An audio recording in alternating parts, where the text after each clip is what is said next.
medyo late na yung recording natin.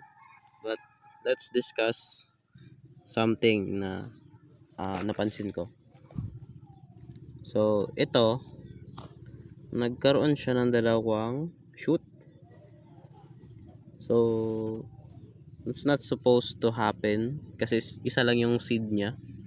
Pero, fun fact, this is actually called polyembryony, which is sa isang seed maraming embryo or maraming pwede maging possible shoots. Tulad nito na prino natin. Ayun yung ano natin. Yan. So, it's highly unlikely na mangyari yun sa beans. Pero ayun. What a fantastic growth. Pero kaya natin siya tinanggal is para mag-focus yung energy ng tanim dito lang sa isang shoot.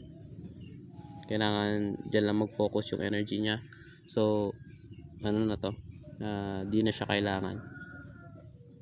And then, actually, dito pa sa baba, meron pang isa. So, ibig sabihin, multiple yung shoots niya. Kailangan natin tanggalin yan. Using pruning shears. Okay. You know, as you can see sa development ng leaves, parang magkaka-shoots din siya ng panibago. Kaya yun, tinanggal natin. So, same case din siya sa mangga. Ang mangga, possible din na magka-polyembryony. Hindi ko alam yung deeper explanation, but yeah, it's called polyembryony.